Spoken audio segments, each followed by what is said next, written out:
Selamat malam, perkenalkan nama saya Helmi Mika Pasulu, NPM saya 1911 1001 3408 056, jurusan akuntansi malam. Saya akan membawakan rangkuman materi dari perkuliahan ekonomi Islam dengan dosen pengampu Sunarto. Konsep dasar ekonomi Islam. Ekonomi Islam berasal dari bahasa Yunani, yaitu oikos dan nomos. Oikos adalah rumah tangga, sedangkan nomos adalah aturan.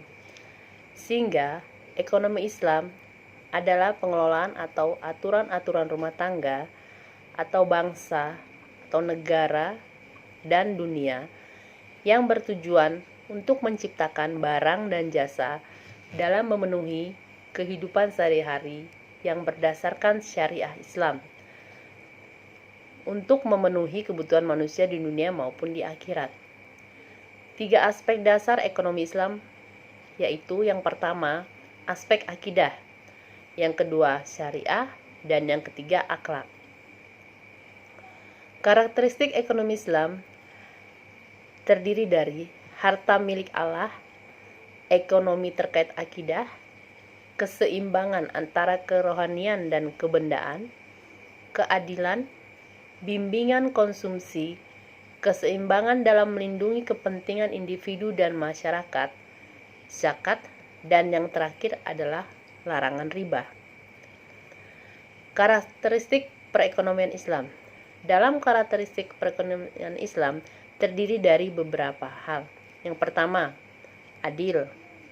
Yang kedua, tumbuh sepadan ekonomi.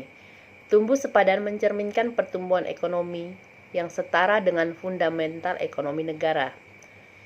Selanjutnya, bermoral atau berakhlak. Ditujukan dengan adanya pemahaman bersama dan kepentingan jangka panjang yang lebih penting daripada kepentingan individu. Kemudian beradab. Perekonomian Islam adalah perekonomian yang beradab, yang menjunjung tinggi nilai luhur bangsa, serta tradisi dan budaya yang diwariskan nenek moyang selama tidak bertentangan dengan moralitas Islam. Sejarah pemikiran ekonomi Islam. Dalam sejarah pemikiran ekonomi Islam, keuangan dibedakan menjadi 2, keuangan sebagai pendapatan negara dan pengeluaran negara. Dalam pengeluaran pendapatan negara terdiri dari primer dan sekunder, sedangkan pengeluaran negara terdiri dari primer dan sekunder pula. Perilaku ekonomi Islam terdiri dari konsumsi dan produksi. Perilaku ekonomi Islam produksi adalah kegiatan produksi yang pada akhirnya mengarah kepada manusia, dan tujuan dalam produksi dalam ekonomi Islam adalah meningkatkan kemaslahatan bersama. Kebijakan fiskal dalam ekonomi Islam. Kebijakan fiskal adalah merupakan suatu kewajiban negara dan menjadi hak rakyat, sehingga kebijakan fiskal bukanlah semata-mata sebagai suatu kebutuhan untuk perbaikan ekonomi maupun untuk peningkatan kesejahteraan rakyat saja, akan tetapi lebih kepada penciptaan mekanisme distribusi ekonomi yang adil. Kebijakan moneter dalam ekonomi Islam. Kebijakan moneter adalah kebijakan pemerintah untuk memperbaiki keadaan perekonomian melalui pengaturan jumlah uang beredar. Dalam kebijakan moneter dibagi ke dalam 2 hal, yaitu yang pertama, kebijakan moneter ekspansif dan kontraktif. Kebijakan moneter ekspansif adalah kebijakan dalam rangka menambah jumlah uang yang beredar, sedangkan kontraktif adalah kebijakan dalam rangka mengurangi jumlah uang yang beredar. Jadi berbanding antara ekspansif dan kontraktif. Adapun 4 instrumen kebijakan moneter dalam konvensional dan syariah. Instrumen yang pertama adalah operasi pasar terbuka. Yang kedua, fasilitas diskonto. Yang ketiga, rasio cadangan wajib. Dan yang terakhir adalah imbauan moral. Sehingga secara prinsipnya tujuan dari kebijakan moneter Islam tidak berbeda dengan tujuan kebijakan moneter konvensional, yaitu menjaga stabilitas dari mata uang baik secara internal maupun secara eksternal, sehingga pertumbuhan ekonomi yang merata dapat tercapai. Lembaga Keuangan Islam. Lembaga Keuangan Islam adalah sebuah lembaga keuangan yang prinsip operasinya berdasarkan pada prinsip 3 syariah Islam yang terdiri dari 1. Keadilan, 2. Kemitraan, 3. Transparansi dan universal. Lembaga keuangan Islam tujuannya adalah meninggalkan masalah riba. Lembaga keuangan Islam terdiri dari lembaga Baitul Mal dan di dalam lembaga keuangan Islam ada beberapa prinsip kerja BMT, yaitu yang pertama prinsip bagi hasil, yang kedua sistem profit, yang ketiga sistem balas jasa, yang keempat akad bersyarikat, yang kelima produk pembiayaan. Selain itu, BMT memiliki persamaan dan perbedaan dengan koperasi konvensional.